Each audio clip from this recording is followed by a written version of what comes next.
मैं आपको ले चलता हूँ अतीत के आईने में।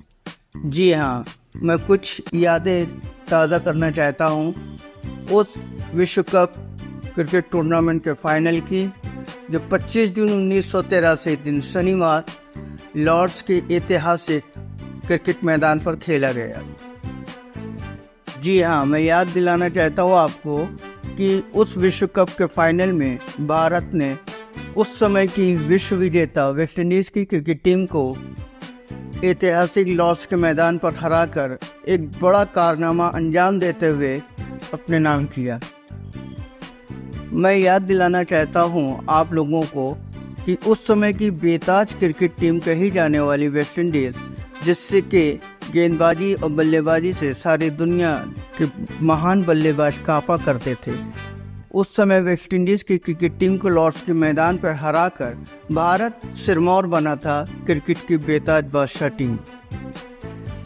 वेस्टइंडीज़ की क्रिकेट टीम के कप्तान क्लॉय लॉयड ने उस ऐतिहासिक फाइनल में टॉस जीतकर पहले गेंदबाजी करने का फैसला लिया।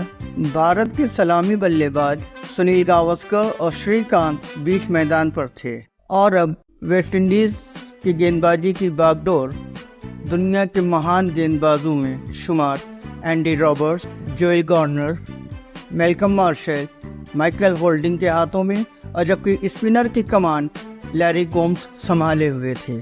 सलामी जोड़ी सुनील गावस्कर और श्रीकांत बीच मैदान पे।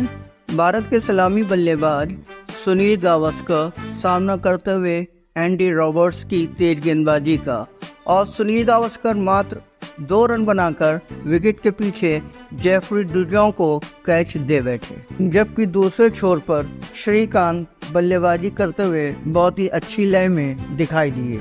भारत का दूसरा विकेट श्रीकांत के रूप में वेस्टइंडीज को मिला, जिनको मैल्कम मार्शल ने अपनी गेंद पर 38 रन पर एलबीडब्ल्यू आउट किया। महेंद्र अमरनाथ 26 रन का योगदान देने के बाद माइकल होल्डिंग की गेंद पर बोल्ड आउट हो गए।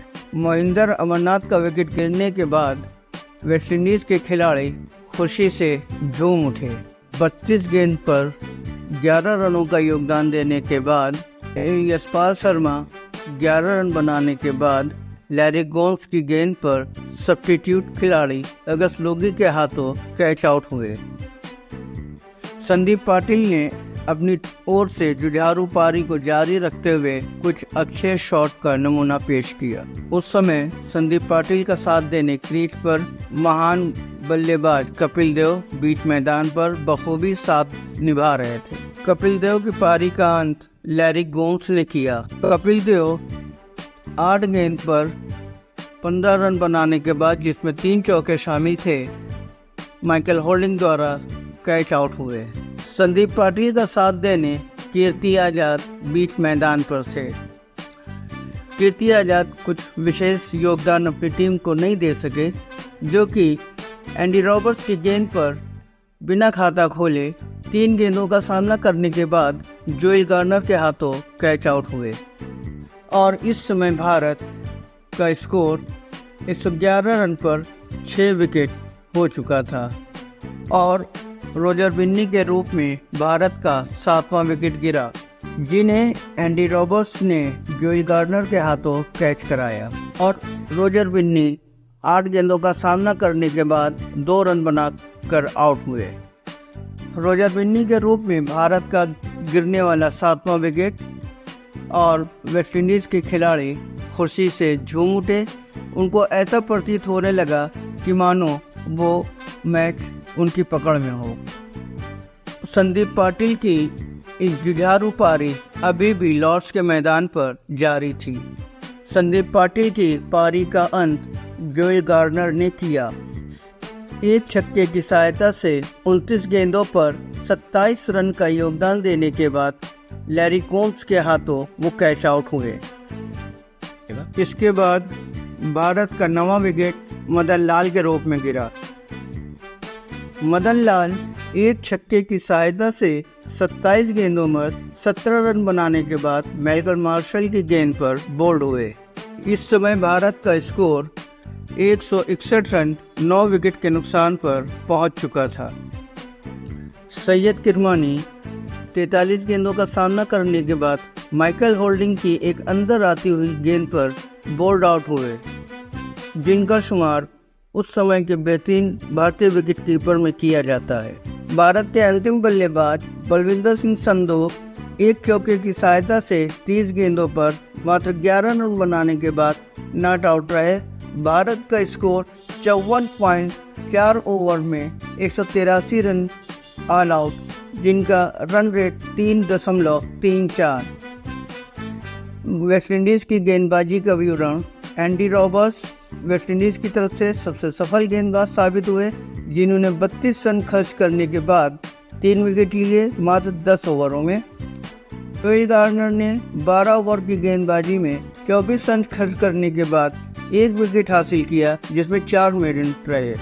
कम मार्शल 11 ओवर में 1 मेडन डालते हुए उन्होंने 24 रन खर्च करने के बाद 2 विकेट हासिल किए। वहीं जबकि माइकल होल्डिंग 9.4 ओवर की गेंदबाजी करने के बाद, जिसमें 2 मेडन शामिल रहे, 26 रन खर्च किए और 2 विकेट हासिल किए। जबकि उनके स्पिन गेंदबाज लैरी गोम्स 11 ओवर करने के बाद 1 मेडन 49 रन खर्च करने के पर 2 विकेट उन्होंने हासिल किए। जबकि विवियन रिचर्ड्स 1 ओवर किया, कोई मेडन नहीं, 8 रन, कोई विकेट नहीं। वेस्टइंडीज की क्रिकेट टीम 183 रनों का पीछा करने के लिए बीच मैदान पर गॉर्डन ग्रीनिज और डेसमंड हेंस के रूप में सलामी जोड़ी बीच मैदान पर आ चुकी है। भारत की तरफ पहला ओवर लेकर बलविंदर सिंह संधू पवेलियन शोर से, जिनका सामना करने के लिए गॉर्डन ग्रीनिज। बलविंदर सिंह संधू की एक अंदर आती हुई गेंद को गॉर्डन ग्रीनिज समझ नहीं सके और 1 रन के व्यक्तिगत स्कोर पर बोल्ड आउट हुए। अब बीच मैदान पर डेसमंड हेंस का साथ देने के लिए वेस्टइंडीज की ओर से तेज तर्रार बल्लेबाज विवियन रिचर्ड्स बीच मैदान पर थे। वेस्टइंडीज की ओर से विवियन रिचर्ड्स ने खेली तेज तर्रार 33 रनों की पारी। विवियन रिचर्ड्स की बल्लेबाजी को देखते हुए ऐसा महसूस होने लगा था कि वानो वेस्टइंडीज ये मैच बहुत आसानी से अपने नाम कर लेगी और एक बार फिर से लगातार तीसरी बार इस खिताब को उठाने का प्रयास कर रही है। और ऐसा महसूस हो रहा था कि वेस्टइंडीज इस लक्ष्य को हासिल करने में कामयाब हो जाएगी। उस समय प्रदर्शन को देखते हुए हर कोई ये सोचता था कि बहुत आसानी से वेस्टइंडीज ये मैच को जीत लेगा और भारत उन्हें कहीं से भी शिकस्त नहीं दे पाएगा। भारत को दूसरी सफलता डेसमंड हेंस के रूप में मिली, जो कि 2 चौके की मदद से 33 गेंदों पर 13 रन बनाने के बाद मदन लाल की गेंद पर रोजर बिन्नी को एक आसान कैच थमा दिया। इस समय वेस्टइंडीज का स्कोर 50 रन 2 विकेटों के नुकसान पर पहुंच चुका था। इस समय विवियन रिचर्ड्स का साथ देने के लिए वेस्टइंडीज के कप्तान क्लॉय लॉयड क्रीज पर आ चुके थे।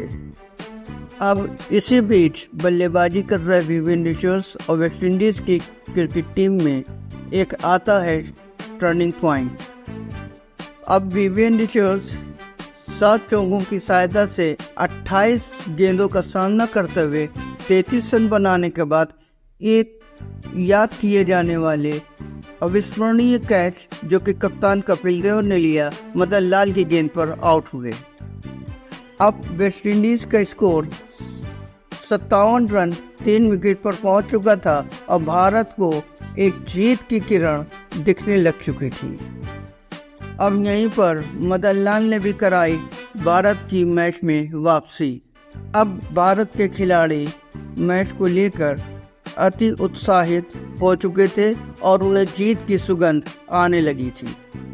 मदन लाल ने भारत को दिलाई चौथी सफलता, जो कि 16 गेंद में 5 रन बनाने के बाद गावस्कर के हाथों पहली स्लिप में कैच हुए। अब रोजर बिन्नी ने दिलाई यहाँ पर भारत को एक और सफलता। क्लॉय लॉयड एक चौके की सहायता से 17 गेंदों में 8 रन बनाने के बाद कपिल देव के द्वारा कैच आउट हुए। क्लॉय लॉयड का विकेट गिरने के बाद भारत इस मैच में पूरी तरह से हावी हो चुका था और उन्हें धीरे धीरे जीत की खुशबू आने लगी थी। वेस्ट इंडीज का गिरने वाला छठा विकेट, जो कि फवाद बगस के रूप में, जो कि 25 गेंदों पर 8 रन का योगदान देने के बाद बलविंदर सिंह संधू की एक अंदर आती ही गेंद को छोड़ते हुए विकेट के पीछे सैयद किरमानी के द्वारा लपके गए। वेस्ट इंडीज का 7वां विकेट जेफ डुजॉ के रूप में गिरा, जो कि एक छक्के की सहायता से 73 गेंद पर 25 रन बनाने के बाद आउट हुए, जिन्हें मोहिंदर अमरनाथ ने बोल्ड किया। अब वेस्ट इंडीज की कमान अब पुछल्ले बल्लेबाजों के हाथों में थी, जिसमें मैल्कम मार्शल और एंडी रॉबर्ट्स क्रीज पर थे।